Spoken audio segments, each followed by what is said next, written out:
нас же люди, живущие в Якутске, вообще не знают историю, даже современную историю, не говоря уже о той истории.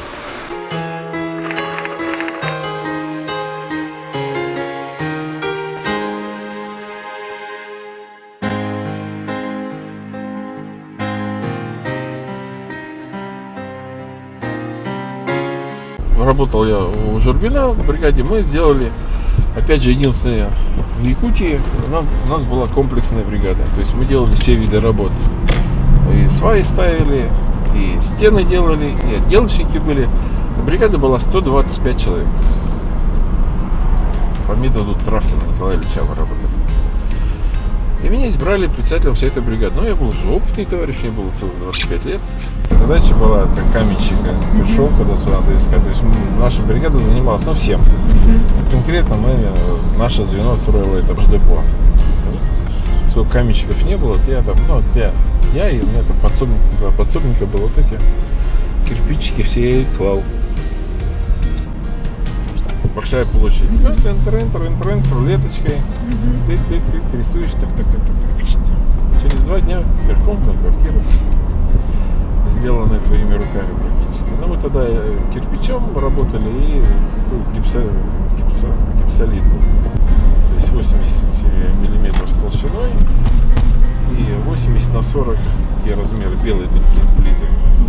Гипс это делался тоже у нас. Гипсовый завод был в районе сегодняшнего хлебокомбината. То есть вообще строительный комплекс был очень здорово развит. Чтобы понимать масштабы, так сказать.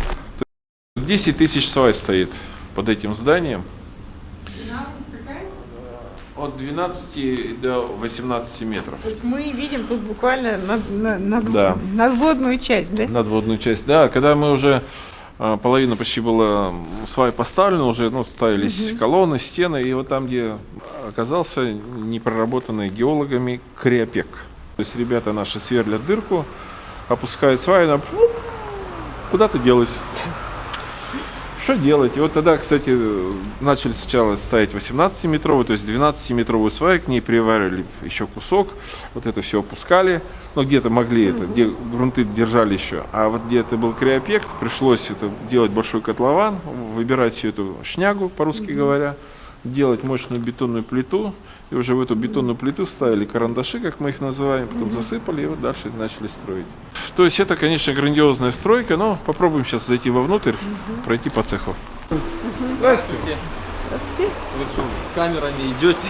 А это наш музей «Моя Россия». То есть я им говорю историю того, как я работал на стройке, начиная с 1976 года, что мы построили. Говорю, и вот венец, так сказать, нашего большого дела, это вот ДСК. Сейчас вот мы там по свае зашли, говорят, единственное, самое большое в мире здание на сваях, 10 тысяч свай. Какой сейчас объем ДСК строить домов в среднем? Стараемся около 30 тысяч кубов в год делать.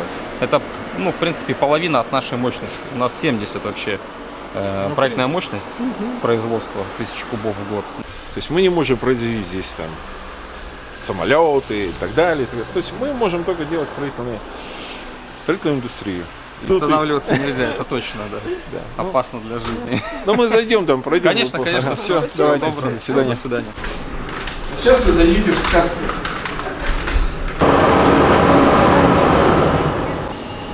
Это вот балконная, наружная панель точно. с балконом, которая стоит на кухне. Но имеется в виду, что трехслойная панель, вот сейчас подойдем, это минплита, то есть бетон, минплита, бетон. Это для утепления, да? Да. То есть там стоит полистирол, а снаружи делается уже здесь. А вот это вообще материалы якутские. Мы говорили, что в Якутске куча всяких полезных ископаемых. А вообще бетон делается из якутского песка. Нет, мы его привозим из Краснодарского края. Подожди, а минплита? Тоже делается в Якутске. В Массагалохе. Наши, Конечно. Вот, чтобы понять его размеры.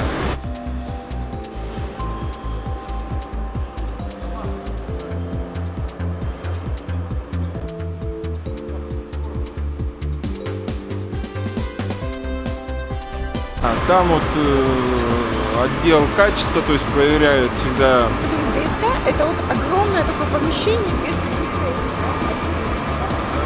Вот эта часть, где мы сейчас стоим, это там туда засыпается песок, цемент, вода, это все вот так вот бурлится, и потом и выливается, что называется, бункера. Есть смысл идти туда по заводу? Если на нас ничего не упадет.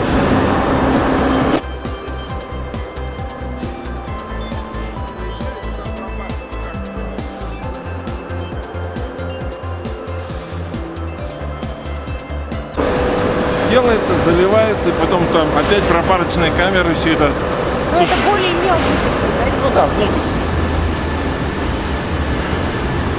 То есть там у нас уже открытый склад холодный. То есть там уже на улице грузятся панелевозы и везут на площадку.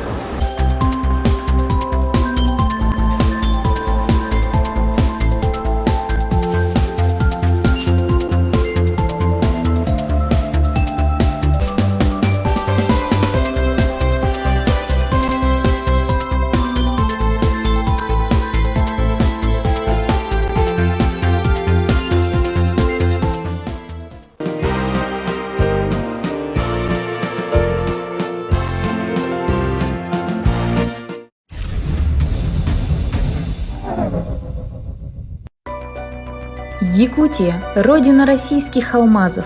Только в историческом парке «Россия. Моя история» можно увидеть выставку 100 именных алмазов, посвященной столетию государственности Якутии, включающая в себя 100 крупнейших алмазов реплик и сертификатов. Уникальные алмазы, которым присвоены имена 25 героев Советского Союза, 35 якутян-героев социалистического труда, анимпадиста Сафронова Алампа и других достойных личностей Якутии. Прикоснись к истории и богатства Якутии. Все о прошлом, настоящем и будущем Якутии в историческом парке «Россия. Моя история». Первый и самый масштабный проект истории Якутии.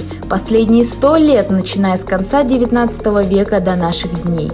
Выставка «Современная история Якутии» – это синтез современных мультимедийных технологий, арт-объектов и музейных экспонатов, ставших символами эпохи. Знай историю родного края.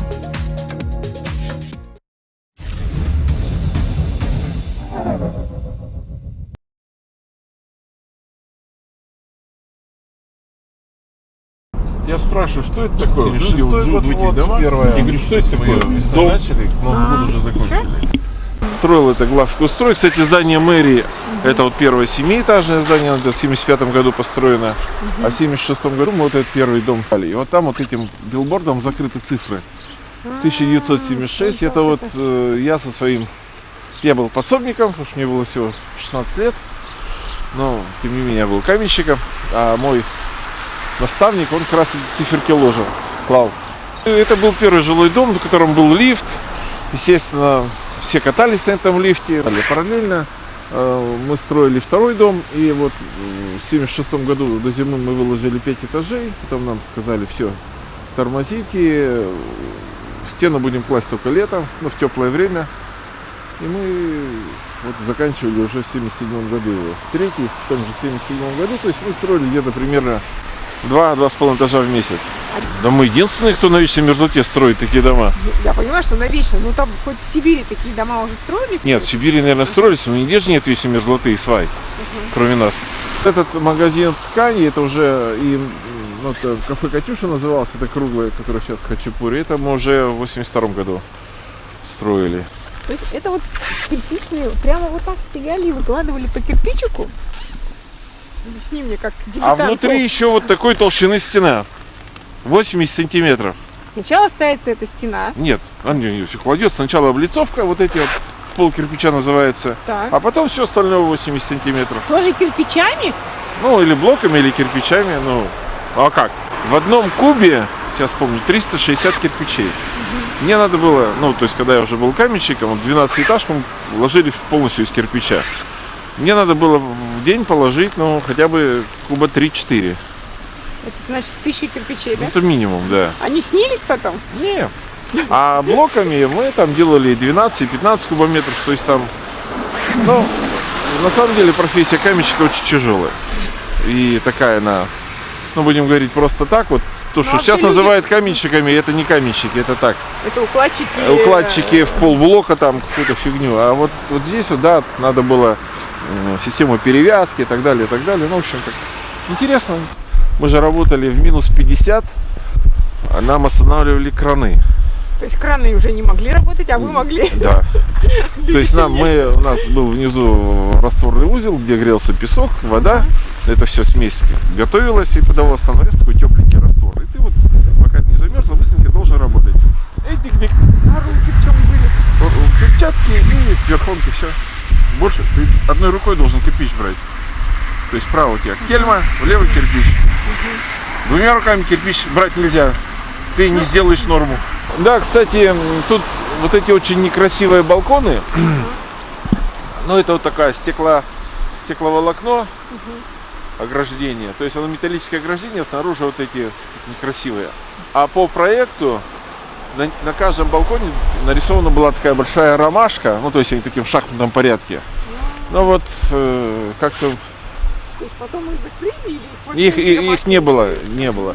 Там вообще профлист повесили, то есть вот это вот отступление от проекта. ну да. Ничего не могу сказать. Когда мы этот дом строили, здесь стоял старый дом, ну, в котором когда-то жили люди. Это сейчас все это 19 век, потом все это снесли. То есть это был, конечно, старый город. Рядом здесь, вот где сейчас забор вот этот, здесь стоял другой старый дом, в котором был винный магазин. И тут, конечно, так веселуха была. Вот вы же строили, получается, на месте снесения, ничего не нашли ценного. Или тогда это было неинтересно? Нам это нафиг не надо было. Ну, то есть, это сейчас как бы. Как-то мы без жалости эти дома все сносили, сжигали. Кстати, магазин юбилейный, где стоит на проспекте, на его месте стояла первая поликлиника. Да, там знаменитая. Да. Я был одним из последних ее клиентов, то есть пациентов. Вот, и буквально там через несколько дней ее подожгли. То есть ее специально сжигали, была пожарники, то есть они Стояли, так да? стояли, да. Безопаснее, да. Но вообще очень много сжигали. То есть старые дома тоже зачастую их не разбирали, их сжигали. Сейчас смотришь на это, думаешь, ну блин, там настолько было все мощно, такие классные бревна, наличники, и наверняка где-то можно было найти какие-то артефакты.